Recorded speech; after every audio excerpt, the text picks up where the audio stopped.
வணக்கம் மக்களே, இன்னைக்கு நான் உங்களுக்காக ரொம்பவே ஒரு வித்தியாசமான தெலுங்கு படத்தை தான் கொண்டு வந்திருக்கேன். படத்தோட பேர் சிரஞ்சீவி. இந்த படத்தோட ஒன்லைன் என்னன்னா, படத்தில் வர நம்ம ஹீரோக்கு திடீர்னு ஒரு ஆக்சிடென்ட். அந்த ஆக்சிடென்ட்டுக்கு அப்புறம் நம்ம ஹீரோவோடைய லைஃப்பில் ஒரு மிகப்பெரிய மாற்றம் நடக்குது. அது என்ன மாற்றம்னா, அந்த ஆக்சிடென்ட்லேருந்து உயிர் பொழைச்சு வந்த நம்ம ஹீரோ அவன் கண்ணு முன்னாடி யாரை பார்த்தாலும் அவங்க தலைக்கு மேலே ஒரு குறிப்பிட்ட நம்பர் ஓடிட்டு இருக்கு. அது என்ன நம்பர்ஸ்னா, ஹீரோ பார்க்கக்கூடிய அந்த நபர்களுடைய ஆயுட்காலம். எஸ், ஆக்சிடென்ட்லேருந்து உயிர் பொழைச்சு வந்திருக்க நம்ம ஹீரோக்கு அவனை சுற்றி இருக்கக்கூடிய மக்களுடைய ஆயுட்காலத்தை ஹீரோவால் பார்க்க முடியுது. யார் யார் எவ்வளோ வருஷம் உயிர் வாழ்வாங்க, யார் யார் எப்பப்போ சாக போறாங்க, இது எல்லாமே நம்ம ஹீரோவால ஈஸியா பார்க்க முடியுது. இப்படி ஒரு பவர் கிடைச்சிருக்க நம்ம ஹீரோ இதை வச்சு என்ன பண்ணாரு? இந்த பவர் நம்ம ஹீரோக்கு கிடைச்ச வரமா சாபமா? எல்லாருடைய ஆயுட்காலம் பார்க்கக்கூடிய நம்ம ஹீரோவால தன்னுடைய ஆயுட்காலத்தை பார்க்க முடிஞ்சா? இப்படி பல கேள்விகளுக்கு நாம கொஞ்சம் கூட எதிர்பார்க்காத லெவல்ல பல திருப்பங்களோட சொன்ன படம் தான் இந்த சிரஞ்சீவி. சரி, இப்ப இந்த படத்தோடைய முழு கதைக்குள்ள போறதுக்கு முன்னாடி நம்ம சேனலுக்கு நீங்க புதுசா வந்திருந்தீங்கன்னா மறக்காம நம்ம தமிழ் மினி தியேட்டரை சப்ஸ்கிரைப் பண்ணிக்கோங்க. அண்ட் உங்களுக்கு இந்த வீடியோ பிடிச்சிருந்துச்சுன்னா அந்த லைக், கமெண்ட், ஷேர். லைக் பண்ணும்போது கமெண்ட் செக்ஷன்ல ஹைப்ன்ற ஒரு ஆப்ஷன் வரும். அந்த ஹைப்பையும் கிளிக் பண்ணிட்டீங்கன்னா நம்ம சேனல்ல போடக்கூடிய வீடியோக்கள் வெகுஜன மக்களுக்கு போய் சேரும். ஸோ மறக்காம ஹைப்பையும் கிளிக் பண்ணிக்கோங்க. சரி வாங்க, இப்போ நாம இந்த படத்தோடைய முழு கதைக்குள்ள போவோம். படத்தோட ஓப்பனிங் சீன்லே ஆம்புலன்ஸ் ஓட்டிட்டு இருக்க ஒரு நபரை காட்டுறாங்களே, இவர் தாங்க இந்த படத்தோட ஹீரோ. இவனுடைய பேர் சிவா. இவன் ஆம்புலன்ஸ் ஓட்டிட்டு வேகமா போயிட்டு இருக்கும் போது ஆப்போசிட்ல ஒரு எரும மாடு இவனோட ஆம்புலன்ஸ் நோக்கி வர மாதிரி தெரியுது. ஹீரோவும் தன்னுடைய ஆம்புலன்ஸை கண்ட்ரோல் பண்ண ட்ரை பண்றான். ஆனா கண்ட்ரோல் மீறி வேகமா போய் குறுக்க அந்த எரும மாடு வந்ததுனால அந்த இடத்துல ஒரு மிகப்பெரிய ஆக்சிடென்ட் நடந்த. ஆக்சிடென்ட்ல ஹீரோ போய் சேர்ந்துருப்பான்னு பார்த்தா அப்படியே கட் பண்ணா ஹாஸ்பிட்டல்ல இருந்து ஹீரோ கண்மொழிக்கிறான். டாக்டர்ஸ் வந்து ஹீரோவை செக் பண்ணி பார்த்துட்டு, என்ன ஒரு அதிசயம், இவ்வளோ பெரிய ஆக்சிடென்ட்ல உங்க உடம்புல பெருசா எந்த ஒரு காயமும் படாம நீங்க தப்பிச்சிட்டீங்க, தாராளமா நீங்க வீட்டுக்கு போலாம் அப்படின்ற மாதிரிலாம் சொல்லி அனுப்ப ஹீரோவும் ஹாஸ்பிட்டலை விட்டு வெளியில வரான். அப்படி ஹாஸ்பிட்டலை விட்டு வெளியே வந்ததும் அங்க நடமாடிட்டு இருக்கக்கூடிய மக்களை நம்ம ஹீரோ பார்க்கறான். அந்த மக்கள் தலைமையில நம்பர்ஸா ஓடிக்கிட்டு இருக்கு. ஹீரோக்கு ஒண்ணுமே புரியல, என்னடா இது நம்பர் அப்படின்ற மாதிரி குழப்பத்தோட பார்த்துட்டு இருக்க. அங்க இருக்க மக்களுடைய எல்லார் தலைமையிலையும் டபுள் டிஜிட்ல பச்சை கலர் நம்பர் ஓடிக்கிட்டே இருக்கு. என்ன நம்பர் இதுன்னு புரியாம குழப்பத்துல நம்ம ஹீரோ அந்த கூட்டத்தை பார்த்துட்டு இருக்கும்போது அந்த கூட்டத்துக்கு நடுவுல ஒருத்தருடைய தலைக்கு மேல மட்டும் ரெட் கலர்ல பிளிங்க் ஆகிக்கிட்டே இருக்கு. 7 மினிட்ஸ்ன்னு காட்டுது. இல்ல இதை பார்த்ததும் நம்ம ஹீரோ 7 மினிட்ஸ்க்கு அப்புறம் என்ன நடக்க போகுதுன்னு பார்க்கலாம் சொல்லிட்டு அந்த கிரௌடியே பார்த்துட்டு இருக்காரு. அப்ப கரெக்டா அந்த குறிப்பிட்ட யங்ஸ்டர் அவருடைய தலைமையில ரெட் கலர்ல 7 மினிட்ஸ் பிளிங்க் ஆயிருந்துச்சுல, அந்த 7 மினிட்ஸ் முடிஞ்சதுமே அந்த யங்ஸ்டர் அந்த ஸ்பாட்ல ஆக்சிடென்ட்ல இறந்து போறாரு. இது அத்தனையும் நம்ம ஹீரோ கண்ணு முன்னாடி நடக்குது. இங்கதான் நம்ம ஹீரோ ஒரு விஷயத்த கண்டுபிடிக்கிறாரு. இவர் கண்ணு முன்னாடி நடமாடிட்டு இருக்க மக்கள் தலைமையில ஓடிட்டு இருக்க அந்த நம்பர்ஸ் அது சாதாரண நம்பர்ஸ் கிடையாது. அது அவங்களுடைய ஆயுட்காலம். யார் எவ்வளவு வருஷம் உயிர் வாழ்வாங்க, யார் எப்ப சாக போறாங்க, இது அத்தனையும் நம்ம ஹீரோவால பார்க்க முடியுது. அப்படியே அதை ஷாக்கிங்கோட பார்த்துட்டு இருக்க கட் பண்ணா இந்த சம்பவம் நடக்கிறதுக்கு சரியா ஒரு 7 நாளைக்கு முன்னாடி நம்ம ஹீரோவை ஒரு குரூப் துரத்திக்கிட்டு வர மாதிரியும் போலீஸ் உள்ள பூந்து நம்ம ஹீரோவை அரெஸ்ட் பண்ணி ஜெயிலுக்கு கூட்டு போற மாதிரியும் காட்டுறாங்க.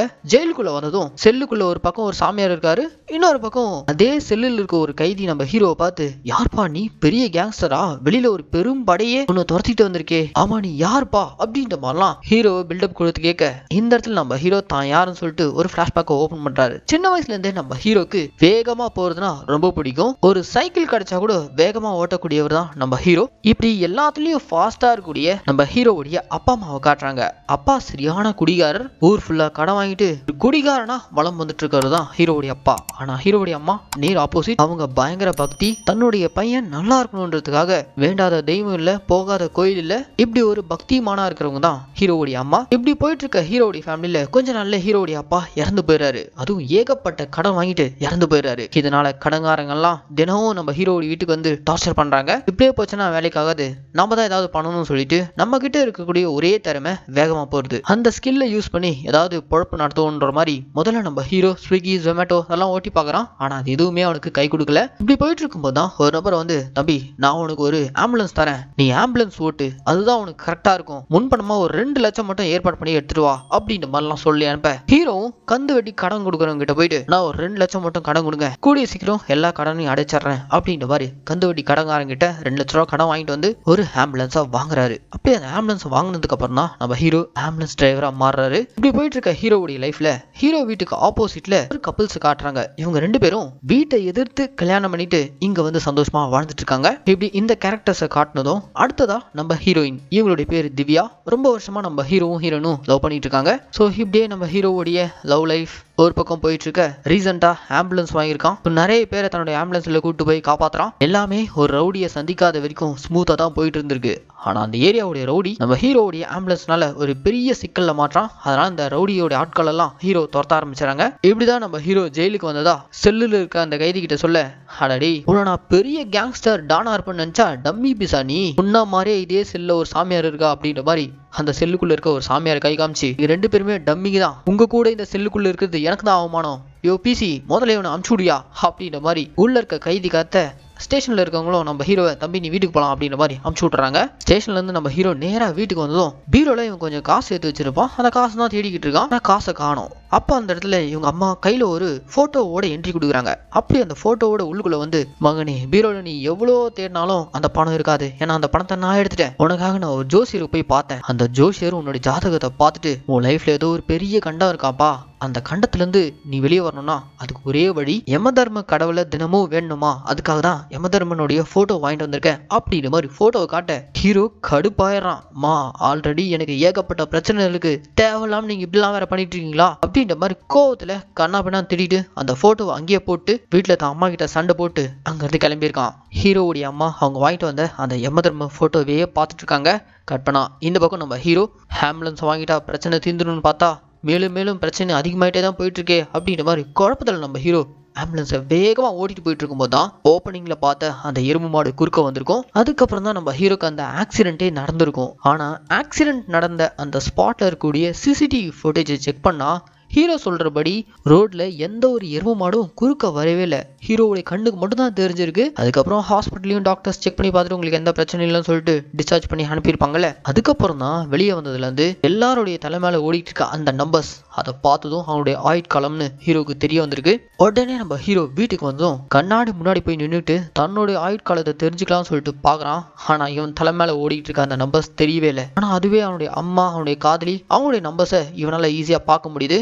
அவங்க அம்மா 100 வயசு வரைக்கும் இருப்பாங்க. அண்ட் இவனுடைய காதலியும் 80 வயசு மேல இருப்பாங்க போல. நம்மளுடைய ஆயுட்காலம் தான் நமக்கு தெரியாது போல இருக்கு. ஓகே, இதுவும் இன்ட்ரெஸ்டிங்கா தான் இருக்கு அப்படின்றப்ப நம்ம ஹீரோ சரி ஓகே இதை வச்சு ஏதாவது காசு சம்பாதிக்கலாமான்னு சொல்லிட்டு வெளியே வந்து நம்ம ஹீரோ ஒரு சில நாட்கள்லேயே சாக போற ஒரு நபரை பாக்குறாரு. கொஞ்ச நாள்லயே நீங்க சாக போறீங்க அப்படின்ற மாதிரிலாம் நம்ம ஹீரோ போயிட்டு அவர்கிட்ட சொல்றாரு. நான் உங்களை காப்பாத்துறன்ற மாதிரிலாம் சொல்றாரு. ஆனா ஹீரோவால அவரை காப்பாற்ற முடியல. இப்படி ஒரு பவர் நம்ம கிட்ட இருக்கு. ஆனா இதை வச்சு எப்படி காசு சம்பாதிக்கலாம் அப்படின்ற மாதிரி யோசிச்சுட்டு இருக்கும்போது பக்கத்துல இருக்க ஒரு ஹாஸ்பிட்டல்ல ஒரு சின்ன பையனுக்கு ஆக்சிடென்ட்னு ஹாஸ்பிட்டல்ல அட்மிட் பண்ணிருக்காங்க. அங்க இருக்க டாக்டர்ஸ் வந்து அந்த பையனுடைய அம்மா கிட்ட உங்க பையன் பழைக்க சான்ஸே இல்லை அப்படின்ற மாதிரி சொல்லிட்டு போக பாவம் அந்த அம்மா கதறி கதறி அழுறாங்க. ஆனா ஹீரோ அந்த பையனுடைய தலைமையில அவனுடைய ஆயுட்காலத்தை பார்த்திருப்பாரு. அவன் கன்ஃபார்ம் 62 வயசு வரைக்கும் உயிரோட இருப்பான். ஆனா டாக்டர்ஸ் இப்படி சொல்லிட்டு போயிட்டாங்களே சொல்லிட்டு ஒரு பக்கம் அந்த பையனுடைய அம்மா ஃபீலிங்ல இருக்க நம்ம ஹீரோ நேரா அந்த அம்மா கிட்ட போயிட்டு கவலையே படாதீங்க, உங்க பையனுக்கு ஏதோ ஆகாது, கண்டிப்பா அவன் உயிர் பழிச்சுப்பான் அப்படின்ற மாதிரிலாம் சொல்ல ஹீரோ சொன்னபடியே அங்க ஒரு பக்கம் டாக்டர்ஸ் எல்லாம் இது மெடிக்கலி மிராக்கல், உங்க பையன் பொழைச்சிட்டான் அப்படின்ற மாதிரி சொல்றாங்க. ஆஹா இது ரொம்ப நல்ல விஷயமா இருக்கே, இதை வச்சு நம்ம ஏதாவது பண்ணுவோம் அப்படின்ற மாதிரி ஹீரோ ஒரு பக்கம் போயிட்டு இருக்க கட் பண்ணா அதே ஊர்ல ராஜையான்ற ஒரு எம்எல்ஏவை காட்டுறாங்க. இந்த எம்எல்ஏ இருக்கக்கூடிய கட்சியில இவன் தான் ரொம்ப பவர்ஃபுல்லானவனா இருக்கான். கட்சி மீட்டிங்ல கூட அடுத்து நான் தான் மினிஸ்டர் ஆக போறேன், எல்லாரும் எனக்கு சப்போர்ட்டிவா இருக்கணும், யாராவது என்னை எதிர்த்து நின்னீங்க அப்புறம் என்ன நடக்கணும் உங்களுக்கே தெரியும்ல அப்படின்ற மாதிரிலாம் பயங்கர மிரட்டிட்டு போறான். அந்த அளவுக்கு ஒரு பவர்ஃபுல்லான ஆளா தான் இந்த எம்எல்ஏ ராஜையா இருக்கான். இப்படி இந்த கேரக்டர் ஒரு பக்கம் இன்ட்ரோடியூஸ் பண்ண கட் பண்ணா இந்த பக்கம் நம்ம ஹீரோ தன்னுடைய காதலி திவ்யாவை சந்திக்கிறதுக்காக அவங்க வீட்டுக்கு போனா திவ்யாவுடைய ஃபேமிலி எல்லாரும் நடு தெருவில் நின்றுட்டு இருக்காங்க. அவங்க வீட்டுல இருந்த பொருட்கள் எல்லாத்தையுமே ரோட்ல கொண்டு வந்து போட்டிருக்காங்க. யார் இந்த வேலையை பண்ணிருக்கான்னு பார்த்தா அந்த ஊர்ல கந்து வெட்டிக்கு கடன் கொடுக்கறவன் தான் இந்த வேலையை பண்ணியிருக்கான். திவ்யாவுடைய அப்பா அந்த கந்து வெட்டிக்காரங்கிட்ட லட்சக்கணக்கில் கடன் வாங்கிட்டு திருப்பி கொடுக்க முடியாதனால திவ்யாவுடைய வீட்டில் இருக்கக்கூடிய பொருட்கள் எல்லாத்தையும் நடு ரோட்ல கொண்டு வந்து போட்டிருக்கான். ஸோ இதை பார்த்து நம்ம ஹீரோ டக்குன்னு அந்த இடத்துல ஒரு ஐடியா பண்ணி நேராக அந்த கந்து வட்டிக்காரங்கிட்ட போயிட்டு ஐயா இந்த ஏரியாவில் உங்ககிட்ட கடன் வாங்கிட்டு கடன் கொடுக்க முடியாதவங்களுடைய ப்ராப்பர்ட்டிஸோடைய டாக்குமெண்ட் எல்லாம் நான் உங்களுக்காக வாங்கிட்டு வந்து தரேன், அதோடைய மதிப்பு கண்டிப்பாக கோடி கணக்கில் போகும். ஆனால் இந்த வேலையை முடிச்சு கொடுத்தா எனக்கு நீங்க 20 lakhs தேவை, அதுவும் வர சண்டேக்குள்ளே கொடுக்கணும், டாக்குமெண்ட்ஸ் எல்லாம் சண்டே தான் கொடுப்பேன் அப்படின்ற மாதிரிலாம் சொல்றாரு. குறிப்பா எதுக்காக நம்ம ஹீரோ இந்த சண்டே தான் கொடுப்பேன்னு சொல்றாருன்னா நம்ம ஹீரோ நேராக அந்த கந்து வட்டிக்காரனை சந்திக்க போகும்போது அவருடைய தலை மேல வர சண்டே அவர் செத்துருவாருன்ற மாதிரி ஹீரோக்கு தெரிய வந்திருக்கு. ஸோ அவர்கிட்ட இந்த பணம் வாங்கி பிரச்சனையை சால்வ் பண்ணிடலாம் சொல்லிட்டு இப்படி ஒரு பிளானை பண்ணி அந்த கந்துவட்டிக்காரனே ஏமாத்தி 20 lakhs வாங்கிட்டு வந்து ஹீரோயின் பிரச்சனையை சால்வ் பண்ற விதமா அவங்களுக்கு கொஞ்சம் பணத்தை கொடுத்துட்டு மீதி பணத்தை நம்ம ஹீரோ எடுத்துட்டு போறாரு. அப்படி நம்ம ஹீரோயின் வீட்டுல இருந்து கிளம்பலான்னு போது அப்பா அந்த இடத்துல ஹீரோயின் அப்பாவை பாக்குறாரு. ஹீரோயின் அப்பா ஃபுல்லா குடிச்சு மனுஷன் இன்னும் 2 நாள்ல சாக போறாரு. எஸ், அவருடைய தலை மேல 2 days தான் அவருக்கு டைம் காட்டுது. ஓகே, எப்படியும் ஒரு 2 நாள்ல சாக தான் போறாரு அப்படின்ற மாதிரி நம்ம ஹீரோ அதை பார்த்துட்டு அங்கிருந்து கிளம்பி வந்துடுறாரு. கட் பண்ணா அடுத்த சீன்ல நம்ம ஹீரோ நேரா எங்க போயிருக்காருன்னா ஆம்புலன்ஸ்க்காக ஒருத்தர்கிட்ட கந்து வட்டிக்கு 2 லட்ச ரூபா கடன் வாங்கினார்ல, அந்த கந்து வட்டிக்காரங்கிட்ட தான் போயிருக்காரு. அவன்கிட்ட பணத்தை ரிட்டர்ன் கொடுக்க போகும்போது அவன் ஒரு மாதிரி டென்ஷனா அவன் கேங் கூட பேசிட்டு இருக்கிறத கேட்கிறாரு. அவனுக்கு என்ன பேசிட்டு இருக்கானுங்கன்னா, எப்படியாச்சும் இந்த வாட்டியாச்சும் நம்ம கவுன்சிலருக்கு நின்று ஜெயிக்கணும், ஆனா அவன் இருக்கிற வரைக்கும் நம்மளால நிக்க முடியாது, ஒரே வழி அவனை போட்டே ஆகணும் அப்படின்ற மாதிரி இந்த கந்து வட்டிக்காரன் சொல்ல இதெல்லாம் கேட்டுட்டு இருக்க நம்ம ஹீரோவா இவனுங்க யாரை கொல்லணும்னு நினைக்கிறானுங்கன்னா, கொஞ்ச நேரத்துக்கு முன்னாடி 20 லட்ச ரூபா ஒருத்தனை ஏமாத்தி ஒரு வாரத்துல சாக போறான்ற விஷயம் தெரிஞ்சுக்கிட்டு அவனுக்கு மொத்தமா நாமத்தை போட்டு 20 லட்சம் வாங்கிட்டு வந்தார்ல, அந்த நபரை பத்தி தான் இவனுங்க பேசிட்டு இருக்கானுங்க. இதை நம்ம ஹீரோ கேட்டு தெரிஞ்சுக்கிறான். இப்ப இந்த கந்து வட்டிக்காரங்கிட்ட போயிட்டு, அண்ணா நீங்க போடணும்னு நினைக்கிற அந்த ரவுடி பையில நான் போடுறேன், எனக்கு நீங்க ஏதாவது பார்த்து செய்யுங்க அப்படின்ற மாதிரி ஹீரோ கேட்க, அதுக்கு இந்த கந்து வட்டிக்காரன் என்ன சொல்றானா, டேய் அவன்கிட்ட நாங்களே நெருங்குறது ரொம்ப கஷ்டம், அவன் வெரி வெரி டேஞ்சரஸ் ஃபெல்லோ, உனக்கு இதை பத்தி எல்லாம் ஒண்ணும் தெரியாது, நீ நல்லா தானே, எப்பத்துல இருந்தா நீ ஐட்டங்காரான அப்படின்ற மாதிரிலாம் இந்த கந்துவட்டிக்காரன் கேட்க, அதுக்கு நம்ம ஹீரோவா, அண்ணா என்னை பத்தி உங்களுக்கு முழுசா தெரியாம பேசிக்கிட்டு இருக்கீங்க, இன்னும் 2 நாள்ல ஒருத்தனை போட போறேன், இப்பதான் ரீசெண்டா ஸ்கெட்ச் போட்டு வந்தேன், அவன் வேற யாரும் இல்ல என் லவருடைய அப்பந்தான், எனக்கு எவனாச்சும் பிரச்சனை கொடுத்தானா அவனை எந்த ஒரு தடையுமே இல்லாம போட்டு தள்ளிட்டு போயிட்டே இருந்துருவேன், அது என் லவருடைய அப்பனா இருந்தாலும் சரி. ஸோ இன்னும் 2 நாள்ல என் லவருடைய அப்பா என்னாலதான் சாக போறான், ஆனா வெளியில யாருக்கும் இது தெரியாது, இது ஒரு நேச்சுரல் டெத் மாதிரி தான் தெரியும், வேணும்னா 2 நாள் கழிச்சு வந்து என்ன பாருங்க அப்படின்ற நம்ம ஹீரோ சவால் விட்டு போக, ஆக்சுவலா நம்ம ஹீரோ லாஸ்டா ஹீரோயினை சந்திச்சுட்டு வரும்போதே அவங்க அப்பாவுக்கு இன்னும் 2 நாள் தான் டைம் இருக்குன்றத பார்த்து தானே வந்திருப்பான். ஸோ அதை வச்சுதான் இப்படி ஒரு சேலஞ்சை பண்ணிட்டு வர கரெக்டா 2 நாள்ல ஹீரோயின் அப்பா மண்டையை போட்டுறாரு. அந்த டெத் வீட்டுக்கு இந்த கந்துவட்டி காரணம் வரான். அங்க ஸ்டைலா நின்றுட்டு இருக்க நம்ம ஹீரோ கிட்ட போயிட்டு, பழையாள்ரா நீ சொன்னபடியே ஸ்கெட்ச் போட்டு தூக்கிட்ட, சரி ஓகே நீ கேட்குற பணத்தை தரோம், கவுன்சிலர் பதவிக்கு நிற்க போற அந்த ரவுடி பையில நீ தான் போடணும் அப்படின்ற மாதிரி 2 பேக் நிறைய கட்டுக்கட்டா பணத்தை நம்ம ஹீரோ கையில கொடுத்து அனுப்ப, ஹீரோவும் அதை ஜாலியா வாங்கிட்டு வந்துடுறான். எப்படி நம்ம ஹீரோ இதை பண்றான்றத வேவ் பாக்குற விதமா ஒரு பக்கம் இந்த கந்து வட்டிக்காரன் நம்ம ஹீரோவை ஸ்பை பண்றதுக்காகவே ஒருத்தன் அனுப்பியிருக்கான். இப்படி ஸ்பையா வந்திருக்கிறவன் வெளியே இருந்து நம்மள வாட்ச் பண்ணிட்டு இருக்கான்றத நம்ம ஹீரோவும் பாக்குறாரு. ஆஹா ஏதாவது பண்ணுமே சொல்லிட்டு அவன் வீட்டுக்குள்ள இருக்கும்போது டாக்டர் ஸ்ட்ரேஞ்ச் போட்டோவை பார்த்துட்டு, ஓகே நம்ம தலைவனுடைய ஸ்டைலையே ஃபாலோ பண்ணிட வேண்டியதான் சொல்லிட்டு டாக்டர் ஸ்ட்ரேஞ்ச் மாதிரி கையிலே சில வித்தைகள்லாம் காட்ட, இதை பார்த்துட்டு இருக்க அந்த ஸ்பை வந்து உடனே அவனுடைய பாஸ் கால் பண்ணி, பாஸ் இவன் சாதாரண ஆள் கிடையாது, ஏதோ பில்லி சுனியம் பண்ற மாதிரி இருக்கான் அப்படின்ற மாதிரி சொல்லிட்டு இருக்கும்போதே கரெக்டா அன்னைக்கு ராத்திரியே இந்த கந்துவட்டிக்காரன் போடணும்னு நினைச்ச அந்த ரவுடி கவுன்சிலர் ஒரு லேடி கூட இருக்கும்போது சிக்கன் சாப்பிட்டுட்டே அப்படியே சோக் ஆகி ஸ்பாட்லயே இறந்து போயிடாரு. கட் பண்ணா அடுத்த நாள் அந்த ரவுடி கவுன்சிலருடைய ஃபினரல் நடக்குது. அந்த ஸ்பாட்டுக்கு அந்த ஏரியா எம்எல்ஏவும் வராரு. சிக்கன் தொண்டையில சிக்கிதான் இவர் செத்து போயிட்டாருன்ற விஷயத்த வெளியில கசியாம பாத்துக்கங்க, கட்சிக்கு பெருத்த அவமானம் ஆயிடும் அப்படின்ற மாதிரிலாம் எம்எல்ஏ வந்து சொல்லிட்டு போறாரு. அதே ஃபினரலுக்கு இந்த கந்து வட்டிக்காரனும் போறான். அவன் நேரா எம்எல்ஏ கிட்ட போயிட்டு, தலைவா கவுன்சிலர் பதவிக்கு நான் நிக்கிறேன் அப்படின்ற மாதிரி கேட்க, சரி ஓகே எதுவாக இருந்தாலும் வீட்டுக்கு வா பேசலாம் அப்படின்ற மாதிரி எம்எல்ஏவும் பேசிட்டு போயிடாரு. அந்த இடத்துக்கு நம்ம ஹீரோ மாலையும் கைமா என்ட்ரி கொடுக்குறாப்புல. இந்த கந்து வட்டிக்காரனை பொறுத்த வரைக்கும் நம்ம ஹீரோ தான் இந்த ரவுடி கவுன்சிலரை போட்டான்ற மாதிரி நினைச்சிட்டு இருக்காரு.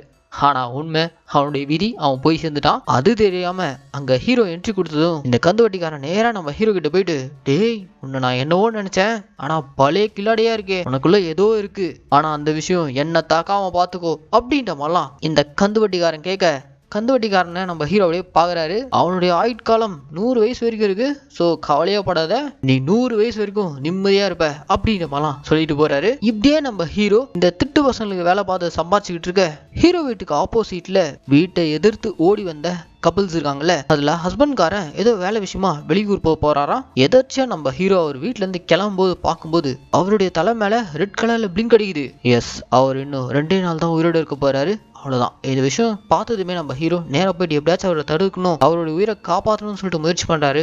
ஆனா அவர் நிக்கிற மாதிரியே இல்ல. அவர் கிளம்பி போயிடுறாரு. போன 2 நாள்லயே அவர் ஆக்சிடென்ட் ஆகி அவருடைய பாடி வீட்டுக்கு வந்திருக்கு.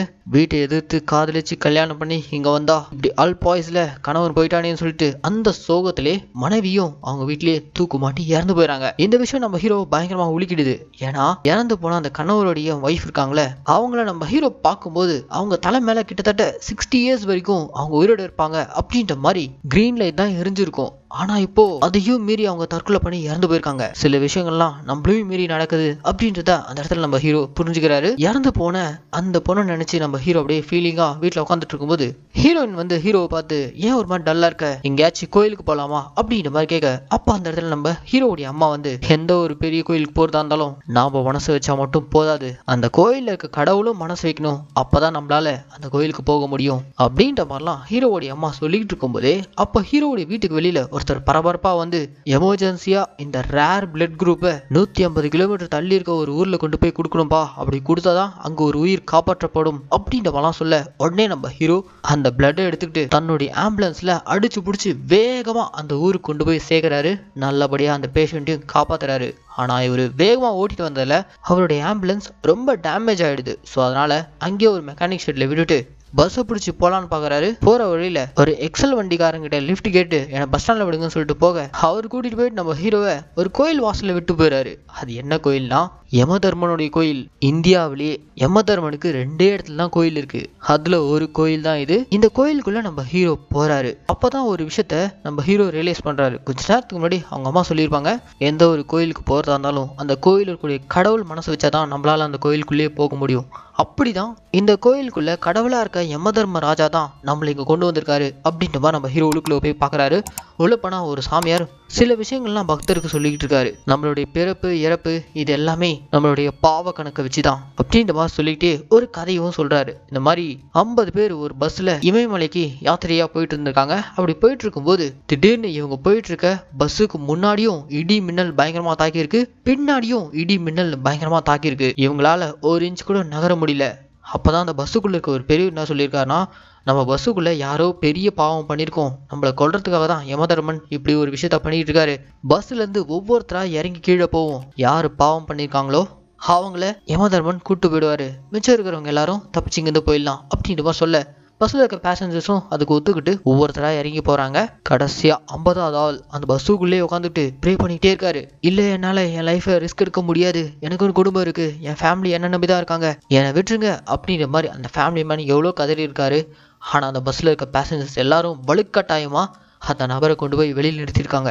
அப்படி வெளியில் நிறுத்தின கொஞ்ச நேரத்திலே மிச்சம் 49 பேரு கூடிய இந்த பஸ் இடி மின்னல் தாக்கி ஸ்பாட்லேயே இறந்து போறாங்க. உண்மை என்னன்னா அந்த குடும்பஸ்தன் தான் உண்மையிலேயே பாவம் பண்ணாதால் அவனை காப்பாற்றுறதுக்காக தான் இவ்வளவு நேரம் யமதர்மன் வெயிட் பண்ணிட்டு இருந்திருக்காரு. மிச்சம் இருக்கவங்க எல்லாரையும் மொத்தமா பாசகயிறு போட்டு தூக்கிட்டு போயிட்டாரு. இப்படி இந்த கதையெல்லாம் பேசி முடிச்சதும் அந்த சாமியார் கிட்ட நம்ம ஹீரோ போயிட்டு தனக்கு கிடைச்சிருக்கூடிய இந்த பவரை பத்தி சொல்ல, இது சாதாரணமா உன் கைக்கு வரல, இந்த சக்தி உனக்கு வந்திருக்குன்னா இதுதான் உன் வாழ்க்கையோட பர்பஸ், ஸோ இதை நீ நல்ல விதமாக பயன்படுத்து அப்படின்ற மாதிரிலாம் அந்த சாமியார் அட்வைஸ் பண்ணி அனுப்ப, சாமியார் சொன்னது அப்படியே நம்ம ஹீரோ மைண்டுக்குள்ளே ஓடிக்கிட்டே இருக்கு. அந்த யோசனையோடவே ரிட்டர்ன் ஊருக்குள்ளே வந்ததும் ஹீரோனை கூட்டிட்டு பக்கத்தில் இருக்க ஒரு மார்க்கெட் போயிருக்காரு. அந்த மார்க்கெட் போன இடத்துல ஃபுல்லாக ஸ்கூல் ஸ்டூடெண்ட்ஸாக இருக்காங்க. அவங்க எல்லார் தலைமையிலையும் ரெட் கலர்ல லைட் பிளிங்க் அடிச்சுக்கிட்டே இருக்கு. என்னன்னா அங்க இருக்க குழந்தைங்க எல்லாரும் ஒரே அடியா நாளைக்கு சாக போறாங்க, அந்த குழந்தைங்களை எப்படி காப்பாத்துறது அப்படின்றப்ப நம்ம ஹீரோ யோசிச்சுக்கிட்டே அந்த குழந்தைங்களை கூப்பிட்டு அந்த டீச்சர் கிட்ட போயிட்டு, நாளைக்கு நீங்க எல்லாரும் எங்கேயாச்சும் வெளியே போறீங்களா அப்படின்ற மாதிரி கேட்க,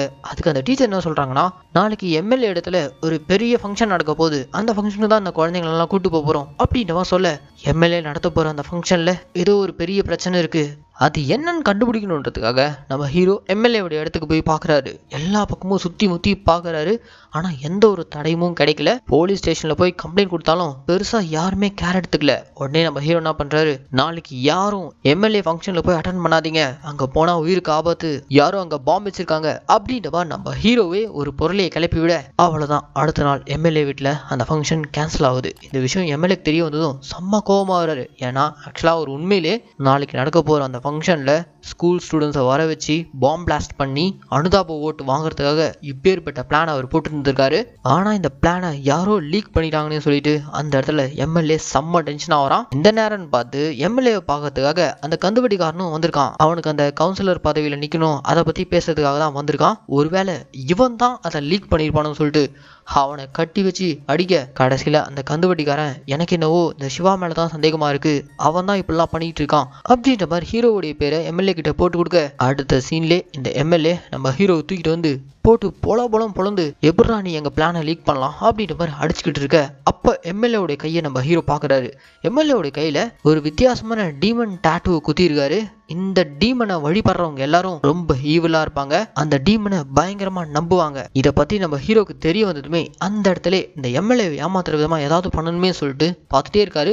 அப்ப அந்த எம்எல்ஏவுடைய கேங்ல இருக்க ஒருத்தர் இன்னும் 2 நிமிஷத்துல சாக போறாருன்ற மாதிரி ஹீரோ கண்ணுக்கு தெரிய வரும். உடனே அந்த விஷயத்தை யூஸ் பண்ணிக்கிட்டு ஹீரோ எம்எல்ஏ பார்த்து, நீ வணங்குற அந்த டீமனே நான் தான்டா, ஆனா என்னையே தூக்கிட்டு வந்து இப்படி துவைக்கிறல, உன் ஆள் இன்னும் 2 நிமிஷத்துல உன் கண்ணு முன்னாடியே சாக போறான் பாரு அப்படின்னு மாதிரி சொன்னதும், என்னடா சொல்ற அப்படின்ற மாதிரி எம்எல்ஏ அப்படியே திரு முடிச்சுட்டு இருக்க. அவன் கேங்ல இன்னும் அந்த 2 நிமிஷத்துல சாக போற அந்த நபர் மேல இருந்து பொத்துன்னு கீழே விழுந்து ஸ்பாட்ல இறந்து போறத பார்த்துட்டு ஹீரோ சொல்றது உண்மைதான் போலன்ற மாதிரி தான் வணங்குற அந்த டீமன், அந்த சாத்தானே ஹீரோ உடம்புக்குள்ள தான் இருக்கும்னு சொல்லிட்டு ஹீரோவை பயங்கரமா வணங்க ஆரம்பிச்சிடறான். அது அந்த பயம் இருக்கட்டும்ன்ற மாதிரி ஹீரோ அங்கிருந்து கெத்த கிளம்ப அடுத்த சீன்லே இந்த எம்எல்ஏவை கைது பண்றாங்க. எம்எல்ஏ பத்தி ஆதாரத்தோட இந்த கந்துவட்டிக்காரன் தான் போட்டு கொடுத்துருக்கான் போல. ஸோ எம்எல்ஏ அரெஸ்ட் ஆயிடுறாரு. இந்த கந்துவட்டிக்காரனும் கவுன்சிலர் ஆயிரான். கடைசியா நம்ம ஹீரோ எல்லா பிரச்சனையும் முடிச்சதுக்கு அப்புறம் ஹீரோவுடைய வீட்டை நோக்கி ஒரு சாமியார் வராப்புல. அவர் நம்ம ஹீரோவை பார்த்து, நீ பிறக்கும் போதே நீ ஒரு சாதாரண பிறப்பு இல்லைன்றத நாங்க அப்பவே கணிச்சிட்டோம், இவ்வளவு நாள் நீங்க ஒரு நார்மல் மனுஷனா வாழ்ந்தது போதும், இப்பதுல இருந்து உன்னுடைய பயணம் வேற விதமா தொடர போகுது, எங்களோட வா சிரஞ்சீவா அப்படின்ற மாதிரி பாபா படத்துல ஒரு சாமியார் வந்து எப்படி நம்ம ரஜினியை கூட்டு போவாரோ அதே மாதிரி இந்த சாமியார் நம்ம ஹீரோவை இங்கிருந்து கூட்டு போக அப்படி இந்த படத்தை முடிக்கிறாங்க. என்ன மக்களே, இந்த சிரஞ்சீவான்ற படத்துக்கு நான் கொடுத்த வாய்ஸ் ஓவர் கண்டிப்பாக உங்களுக்கு பிடிச்சிருக்கும் நான் நம்புகிறேன். இதே மாதிரி தொடர்ந்து நம்ம மினி தியேட்டரில் ரிலீஸ் ஆகக்கூடிய படங்கள்லாம் நீங்கள் பார்க்கணுன்னு ஆசைப்பட்டீங்கன்னா மறக்காமல் நம்ம தமிழ் மினி தியேட்டரை சப்ஸ்கிரைப் பண்ணிக்கோங்க. ஆனால் உங்களுக்கு இந்த வீடியோ பிடிச்சிருந்துச்சுன்னா அந்த லைக் கமெண்ட் ஷேர் இதெல்லாம் மறக்காமல் பண்ணிவிடுங்க. இதே மாதிரி ஒரு சூப்பரான தரமான படத்தோட நான் உங்களை நாளைக்கு சந்திக்கிறேன். டாடா பாய்.